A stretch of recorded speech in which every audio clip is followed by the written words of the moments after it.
Hello and welcome to yet another edition of On the Spot. I'm Ryan McDonald. And I'm Rich Gallup, and we've got a great show for you today. We have, in fact, a real live in-studio demo. Wilson Chang is here from Konami. He's going to be talking about Neo Contra. Looks pretty cool. And we're going to be taking your questions live. So if you're a GameSpot Complete member, use the form on this very page, on the On the Spot page. Send them in right now. We'll ask them live, put them on the spot. It'll be great.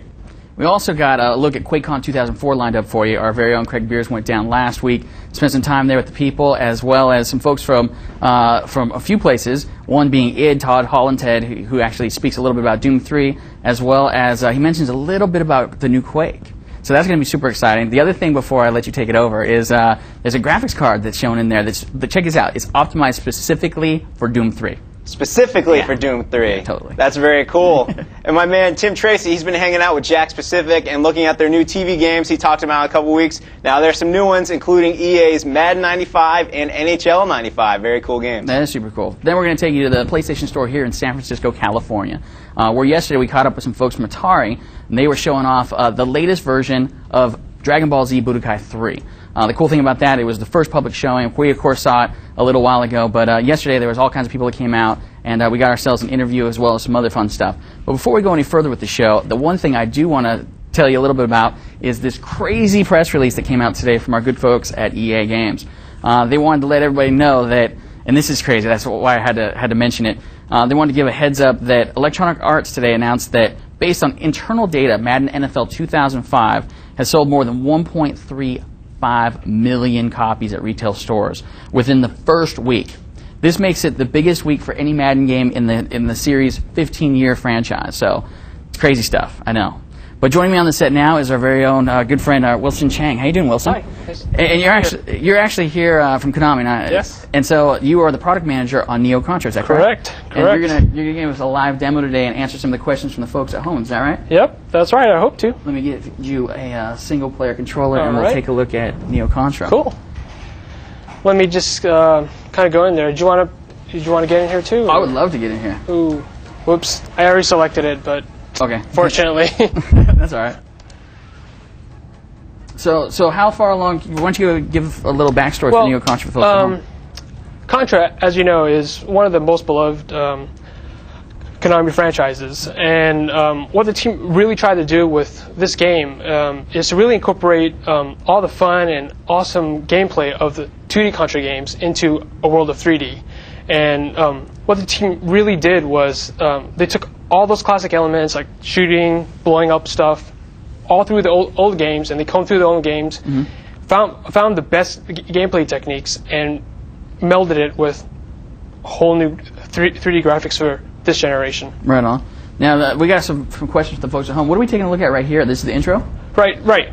This right here is the intro to one of the new levels in the game, and let me kind of just walk you through it. On the top left corner up there, right there, is actually your weapon set. So you actually can switch between two different weapons right here, and the third weapon that you have is the aerial attack weapon, which is new to the series, which Contra's always been about run and gun style shooting. It's quirky sense of humor. Still got the big cool bosses like in there. It's still got the really huge boss enemies, mid boss enemies. Do you guys switch up the angles like you used to? Yes, actually, in this game, you actually notice there are a lot of angle changes. So you actually see things in behind the back, side view, three isometric views. So there's a lot of variety in this game. So the one question I have for you myself is what's the biggest difference between this and the last remake of the console? Well, the last game was actually a purely 2D game in which people went from left to right, and this game actually goes up and down. Some of the other differences are that the weapon sets have changed, whereas in the past there wasn't a spread shot. The all-famous spread shot is back in this game. On. So. Yeah, I know there's a lot of people asking about that. Right. So game over. Does that mean I can jump in there now? I think so. All right. But you may not be able to. You may not be able to jump in right now. Okay. You probably have to reset it. What's what you're looking at here? This is actually the intro for the level. As you know, this is the thing we just saw. Yeah, some of the quirkiness that happens in the game. So, for example, two guys get blown out of a volcano. I mean, that doesn't happen in any other game. So the other question I have for you is, how far along is this build, and when is it coming out? Well, Neo Contra is actually coming out end of October for gamers everywhere, and PlayStation 2 exclusive? PlayStation 2 exclusive, and the game's almost finished, and what the team's trying to do is actually trying to make it so that it's perfected in terms of perfecting the gameplay. Just all the little elements and details have in the old Contra games. I gotcha. Here's a question that came in from Tim Veach. He is located in Illinois. His question is, any cool unlockables for Neo Contra? Definitely a lot of unlockables in the game. For all the Contra games, it's all about mastering the gameplay. So we want you to play the game over and over again so that you can unlock different weapon sets, different characters, and who knows, there could be different endings depending on how well you play the game. Right on.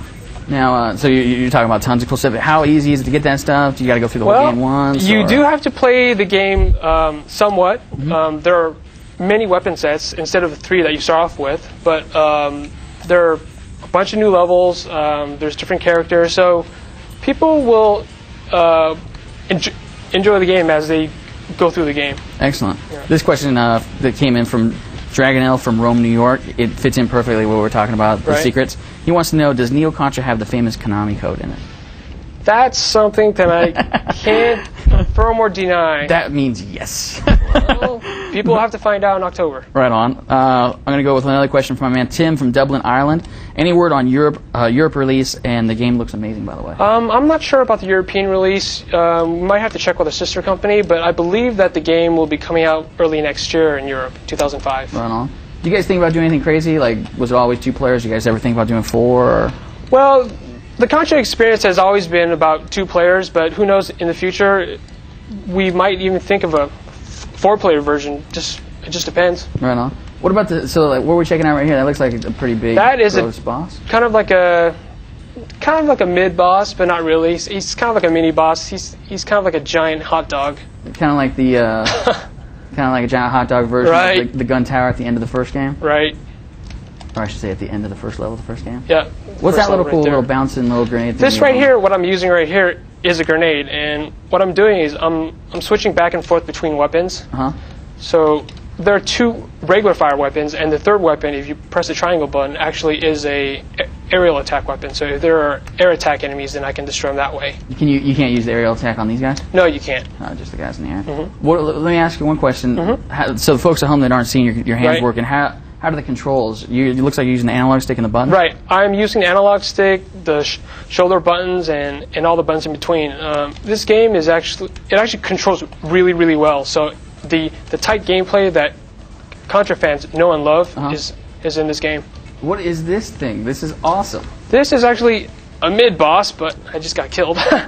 This is actually a mid boss in the game, but can you pick it up from right there, or you got? Well, for example, right now I just unlock something during the game. Say Katana Jaguar? Katana Jaguar. What's that? So if you noticed, the secondary character is actually a futuristic samurai type of character, and he actually can use a sword. But when you begin the game, you can't use a sword. But the Katana Jaguar means there's a katana that you can use. That's awesome. So okay.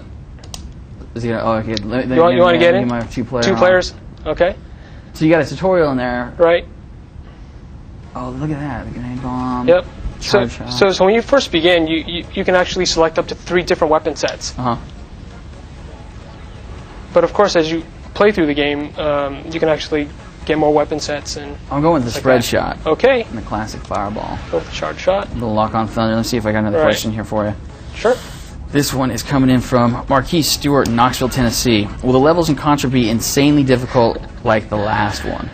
Well, Contra's always been known for its very challenging gameplay, but fortunately for fans of the series and for people who are unfamiliar with the series, there's actually an easy mode so that people can practice on as well. So everybody who actually has a PlayStation 2 can actually pick up the game, play it, and have fun. Right on. So we're taking a look at a new level here? This is a different level. Right on. And this is an example of a different type of viewpoint. So for example, you're actually riding these dinosaur-like creatures right here. Awesome. So, the crazy thing is the left analog stick not only is moving me around, but it also is aiming. Right. it's also aiming, right? If you hit the L2 Button? shoulder button, what you can do is lock on to a certain direction So, as you play. Yeah. So I can just kind of like hold my Right. spot, Right. lock so you can my hold your spot. character in, and then start shooting in the That's direction I right. want. How many levels are you guys gonna have in this? When you start off with 4, but there are definitely a lot more levels than 4. And all the levels actually unlock as you go through the game, and the higher rankings you get, the more levels you can unlock. We can't shoot this guy right now. He's just bombing. You at can. What you have to do is hit the triangle button, All right. and that actually locks on. If you hold down the button longer, the attacks become more powerful. If you see those blue bars up there, that actually shows how much power that you're shooting with the lock on. I gotcha. All right. Am I looking to shoot right when I get to one of those breaks, or? Basically, it actually locks on automatically. So when this is locked, all you do is let go of the triangle button, and it'll hit him. Is another mid boss? This is kind of like a mid boss, but he's kind of like a mini boss. I keep on eating those bullets. It takes a little bit of practice. Where's his life bar? Oh, there we go. He's just gone. Yep. That looks pretty cool. And here comes a plane, and this is kind of like a mid boss right here. Okay, this super cool thunder lock-on weapon is the awesomest thing ever, by the way. It looks really cool, yeah. It's almost like oh, that was not a good thing to get. So, of the other levels, pretty much similar. It's like what happens is the viewpoints change a lot, so that there's a lot of variety for the players, so it doesn't get stale. You know, just seeing everything from the same viewpoint. So it's not just isometric. It's behind the back. It's over the top. It's up and down, vertical. So you guys didn't plug in any online here by any chance, did you? no, actually, unfortunately, there isn't any online elements for Neo Contra. We got a.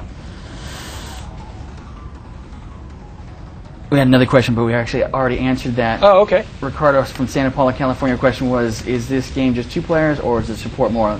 It is definitely just 2 players. It is definitely 2 players. All right, now this is also awesome. Yeah, this is another kind of mid-boss type of character, and if you notice that the viewpoint has changed quite dramatically. This is more of the vertical style that I was talking about from before. Now, once again, in Contra, or Neo Contra, we're sharing lives and stuff, so I just basically killed us. Well, yeah. By dying constantly. All right. We got a little flamethrower action. All right. Does it get pretty crazy once you get way It gets into really crazy. It actually does get quite hairy. You know what? One of the things about Contra is to learn which weapon set to use and which weapon to use depending on what enemies. You know, certain attacks are much more effective against enemies than others. Excellent. All right. Is there anything else you wanted to show us before we move on? No, I think that's pretty much it, actually. Fantastic. So look forward to Neo Contra coming out in October for PlayStation 2. Excellent. Thank you so much. Thank you. Really appreciate it. Tomorrow, be sure to come back to the site. We're going to be having some more info, not only on this game, but a bunch of cool Konami titles that you guys are showing off tomorrow, right? Right, correct. So be sure to come back for that. Right now, we're actually going to go ahead and take a look at QuakeCon 2004, thanks to our very own Craig Beers, who was there last week and checked out some fun stuff. So let's go ahead and take a look at that. Last week, we flew down to Texas to attend QuakeCon 2004. QuakeCon is a LAN party where thousands of gamers convene to play their favorite multiplayer games. It was moved to Gaylord Convention Hall in Grapevine this year to accommodate a larger crowd. It was a beautiful location to host a LAN party, with fountains in the hotel, courtyard, and wide open spaces in the convention hall for gamers just to put all their equipment. Vendors sold shirts and other apparel, and sponsors like Nvidia set up locations where you could play games on their computers. Of course, the main draw of the event is the BYOC area, or Bring Your Own Computer. People lined up for hours just to get into QuakeCon. Though once they got into QuakeCon, they just lined up on these tables and just rows and rows of computers and games. It was quite a sight to see. We were a little disappointed with the case mods this year, though. We didn't see anything that looked totally unique and amazing like we did last year. There were several events to keep people busy when they wanted to take a break. There was a computer build competition where people were given computer parts and must race to build a working computer. The rules are you must use 2 screws in every part, and the computer must post to Windows to win. The fastest time we saw was around 6.5 minutes. Gamers could also test their mettle against Fatality, a professional gamer. We watched several matches, but no one could frag him. That kind of makes sense, and he plays games for a living, though. There were also several tournaments where you could pit your skills against other gamers. There was our 1 vs 1 Doom 3, 1 vs 1 Quake 3, and Quake 3 Capture the Flag tourneys, as well as Miss QuakeCon, a female-only Quake 3 tournament. Activision was also there showing off Call of Duty United Offensive multiplayer for the first time. It has 3 new modes to the game, as well as vehicles and new abilities. You can read about our impressions of the United Offensive multiplayer in our game space. We also talked with Dan Vivoli, the Executive Vice President of Marketing at NVIDIA, about their new 6600 video card. The big news for us at QuakeCon is we're announcing the GeForce 6600, which is a whole new series of products in the 6 series, which is our mainstream product line. The 6600 should be thought of as sort of a little brother to the 6800. It's about $100 to $150 cheaper than the lowest end 6800, but it's about twice as fast to 3 times as fast as other products in the same price range in the marketplace. The whole 6 Series architecture was designed from the very beginning with a very close collaboration with id Software. We view them as the leaders in pushing graphics technology, and John Carmack in particular is the industry's advanced mind when it comes to graphics software. So when we built the 6 Series, which the 6600 is a newest member of, we built it with knowledge of what John wanted to have for his new engine. So the result is, with the 6600, it's the ultimate mainstream card for playing Doom 3. QuakeCon's a really important event for us for a couple of reasons. The first one is this particular QuakeCon is a great way to celebrate the coming out of Doom 3 and the 6 Series, and therefore to celebrate our relationship with id Software. The second thing is this is the best collection and the best culmination of gamers around the world that come to have a good time and play the greatest games on the planet. So we love to be a part of it. So this year we put a huge investment in. We're giving away over $150,000 in prizes for some of the tournaments and events, and we're just here having fun. So even though this is QuakeCon and we're talking primarily about the gaming capability of this card, there's another personality to it that we spent a lot of energy on, and that has to do with video. It hasn't escaped us that people are playing more and more video on their PCs and computers. So we put a whole new video engine in this card. So what you end up with is the cleanest, smoothest, crispest video you can get on any graphics card anywhere. The 6600 will be on shelves end of September, early October, so we're about a month and a half away. Speaking of Doom 3, QuakeCon took place right after the game was released. Many people were playing it there. So let's hear what Todd Holland said, the CEO of id Software, had to say about Doom 3. Well, we're very happy to have Doom 3 done. Of course, it was a long development process. It took us over 4 years to complete it start to finish. But the response has been really enthusiastic. And of course, you can only read so much into what you gather from message boards, and to come out to QuakeCon this year and have all the fans be super over the top with enthusiasm about the game, telling everybody, pat on the back, great job, love the game. And I really couldn't imagine a greater launch party for Doom 3 than QuakeCon this year. The development process on the Xbox was started behind the PC, so that's why the launch of the Xbox title will be after the PC. We've been working pretty hard on it. I think we said at E3 that we were hoping for a holiday release. We may not make that, but if we miss, it won't be by that much. And of course, our emphasis is not on the timing, it's on the content, making sure that the experience when it's there is a good one. And we're not going to cut corners on something that's important as the Doom franchise for it, and have the Xbox experience be something less than really what it ought to be. One of the cool things about Xbox for Doom 3 is that when John originally embarked on the technological path that ultimately formed the fundamental rendering paradigm for Doom 3 is that the Xbox hardware was always envisioned as a full impact platform. So what we're doing on the Xbox is basically identical to what we're doing on the PC. All the lighting and shadowing is done in real time. We use bump mapping on all the surfaces and the characters. We use the same internally developed physics engine, same animation and advanced AI system.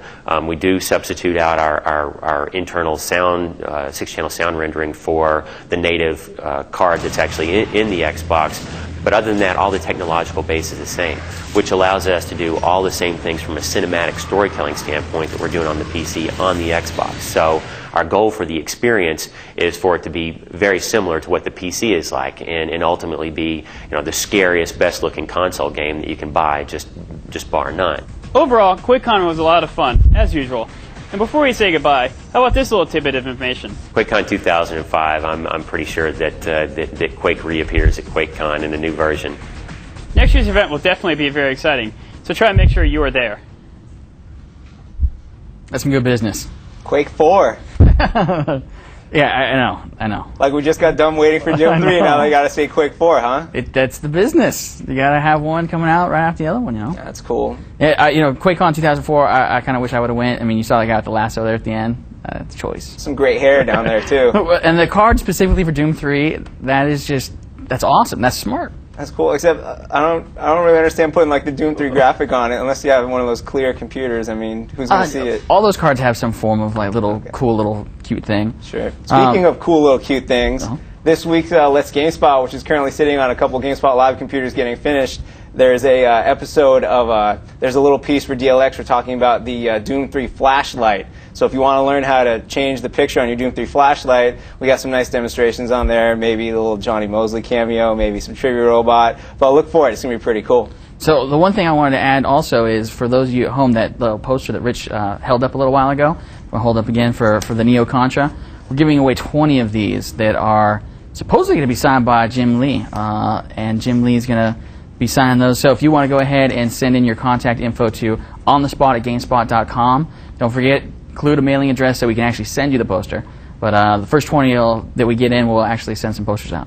Very cool. And I just sent mine, so I get one. Very good. Speaking of cool stuff, recently Tim Tracy, as we mentioned at the top of the show, hung out with Jakks Pacific. He got to see some really cool stuff. For example, you mentioned Madden selling 1.35 million copies in its first week. One of the cool parts of Madden this year is the collector's edition for the PlayStation 2, showing the classic and retro Madden games. They didn't put numbers on them, so we're not entirely sure which one you're playing. They're the good ones. Apparently they're the good ones. So, but Jakks Pacific, what they did is they took Madden 95 and put it in one of their TV games, so you can plug that in and play it along with NHL 95. Right but on. Before I steal any more of Tim's thunder, let's see what he has to say. Thanks, Ryan. A couple weeks ago, I showed off a couple different TV games here on The Spot with Rich, and now I'm back to bring you an update on some of the new games that Jakks Pacific has in the pipeline. Coming in October to a store near you is a Spider-Man themed game with one main 2D platformer with graphics that look very close to that of a Game Boy Advance game, and 4 fast-paced minigames with a variety of simple game mechanics like web shooting. Hitting stores in the same time for the DVD release of Spider-Man 2, this game is set to be priced around $19.95. Also coming soon is a game based on the super popular World Poker Tour. It's pretty straightforward, offering a robust poker game with challenging AI and a multiplayer function that lets you play with up to 6 of your friends, all while keeping your hand secret on a small LCD screen on the controller. The game also features a career mode, and for the first time in a Jakks Pacific TV game, you'll be able to save your progress. Also included with the game is a DVD that shows you how to play your hand effectively. Finally, we got our hands on 2 EA Sports games coming soon. Classic versions of Madden Football and NHL Hockey from 1995. The very same versions you played on the Sega Genesis, each packed into one tiny controller. Unfortunately, licensing issues prevent player names from being in the game, so you won't be able to make Gretzky's head bleed. Next year, you can also expect similar games featuring FIFA Soccer and Triple Play Baseball. Also coming soon are products featuring classic Capcom games, the original arcade version of Mortal Kombat, and a Tecmo game featuring the classic Tecmo Bowl. Expect to see these products sometime in 2005. That's all I've got for right now. Back to you, Ryan. Tecmo Bowl. You heard it here first. Heard it here first. Tecmo Bowl. That's right. In the palm of your hand, pretty much, plug it in your TV. That whole technology just blows my mind. It's awesome. And the fact they're going to come out with an arcade-perfect version of Mortal Kombat with one of those, yeah, it's amazing. It sounds nearly flawless. And I Yes. say nearly flawless because of that unfortunate licensing glitch or whatever it is, so they can't tell you who's what on each of the EA games. But what I don't understand is it looks really cool. Both of them look great. In Madden, you at least get player numbers. Right. NHL, you saw the footage, there weren't even numbers there. I mean, just give me a 66 so I know Lemieux's out there. Give me a 99 so I know Gretzky's out there, 77. Just give me a number. I'll fill in the blanks. But it still looks awesome. I'm still going to play it. Definitely. Keep on sending your questions in. I have a few questions if you don't mind before we go to our next segment. Sure, fine. Bring on some questions. By the way, I just got the awesomest news that you got to stick around at the end of the show. I'll tell you at the end of the show. But seriously, little fun news that you got to hear. All right, but besides that, we got some questions in from some folks. This one comes in for Dragon Ball Z, which of course is our next segment. That's right. And I'm sure this question will be. Well, actually, this question is not going to be answered in the next segment. Bashir Abdul Majid from Tampa, Florida, wants to know: is Atari going to be developing a Dragon Ball Z game for the DS? The answer is at this point we don't know. but we'll definitely check into it and see if we can't find out for you. For my man Alex in South Carolina, just tuning in, you missed the Neo Contra. The answer to your question is yes, it is 2 players, and it is only for the PS2.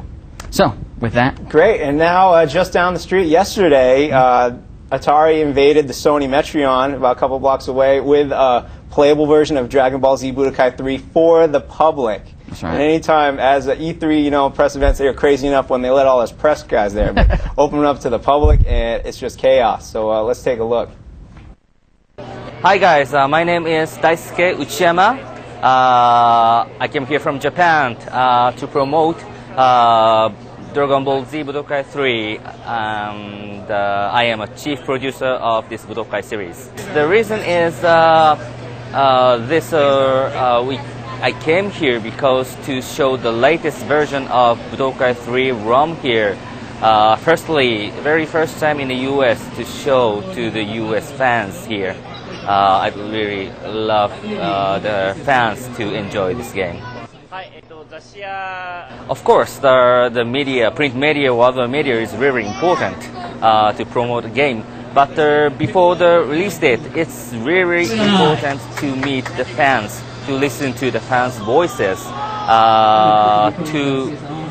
such kind of fans' voices or information is really, very useful to integrate to the game. Of course, today's event, everybody's, gameplay is going to reflect to the, fine-tuning at this Budokai 3 as well. Yes, I expected, the many of the fans are really feeling this Dragon Ball is a great game.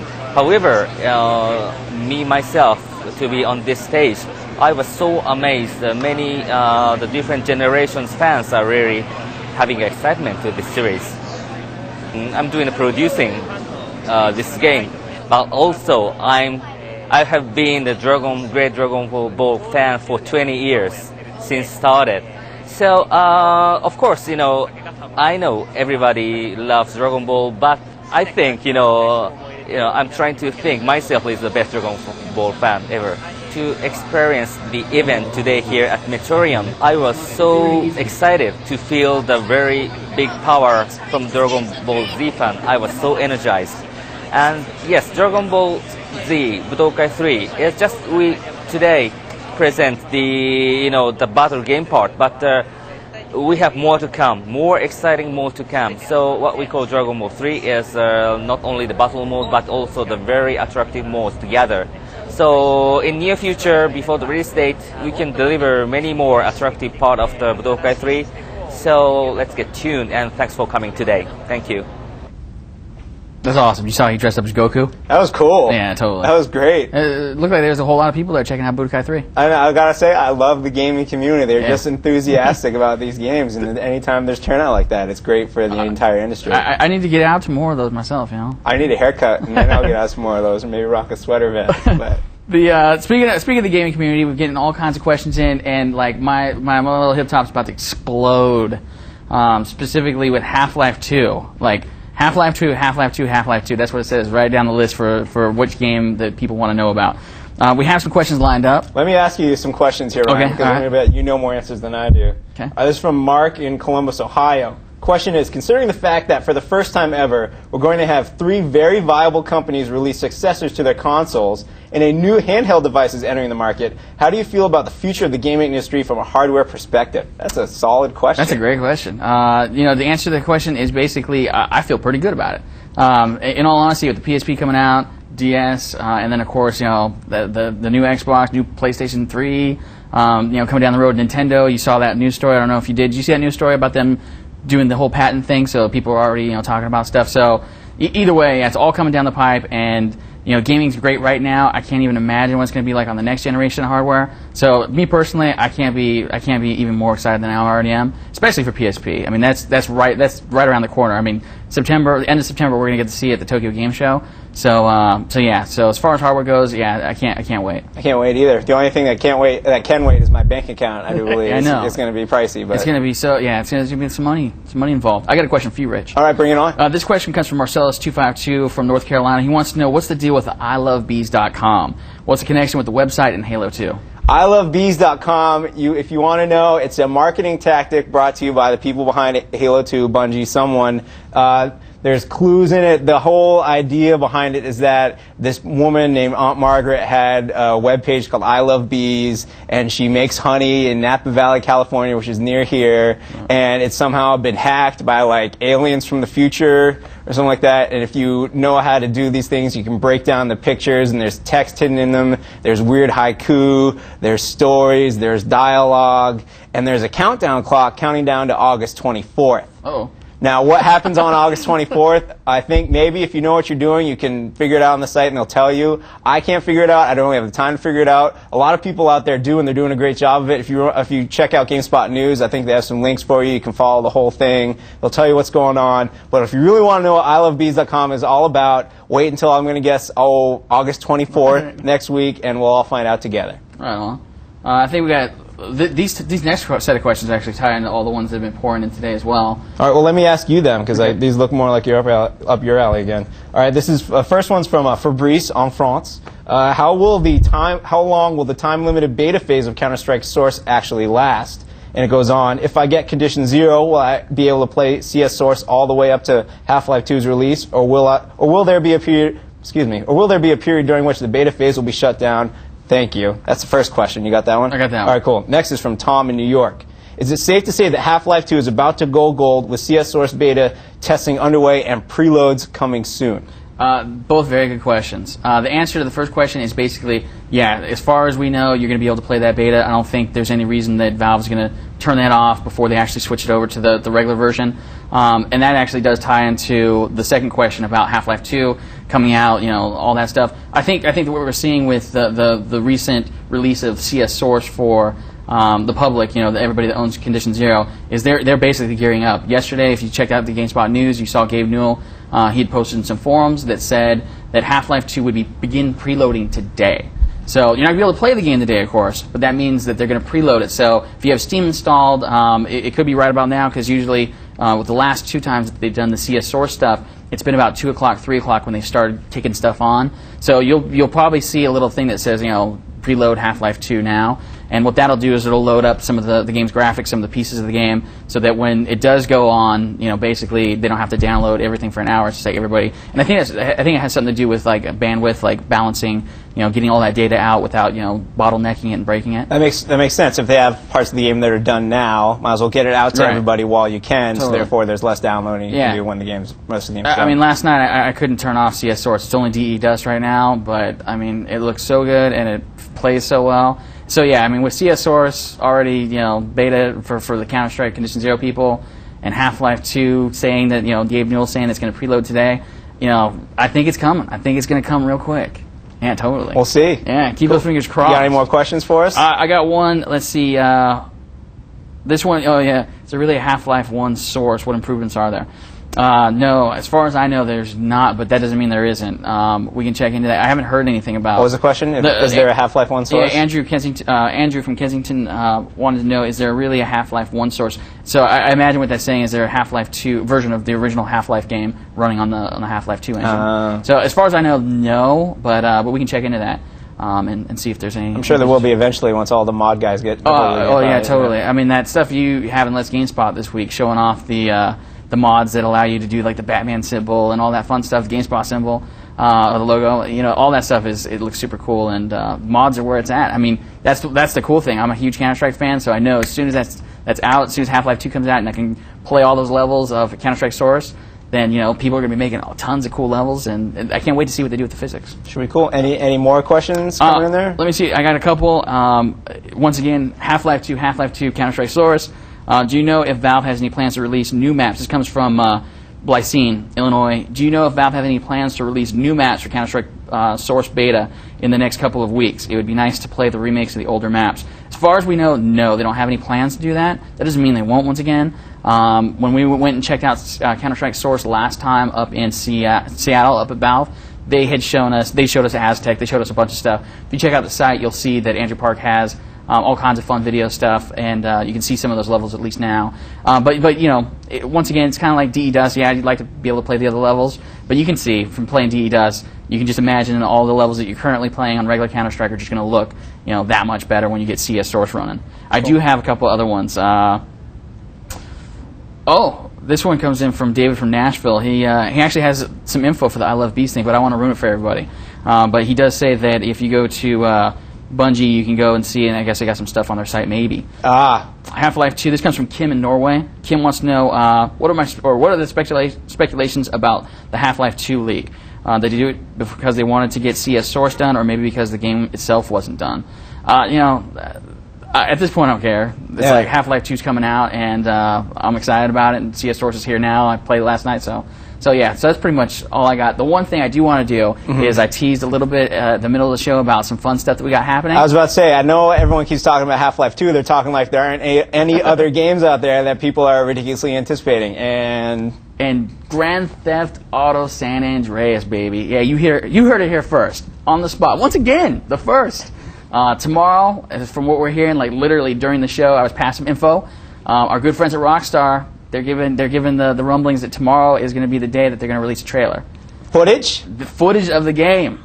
No. It could, you know, it could just be a logo with music. I don't know. No. But they're saying trailer tomorrow. Awesome. Yeah, totally. I'm just going to sit there and reload the site over and over and over until I see it. I know. I can't wait. So definitely come back tomorrow. Check for the trailer.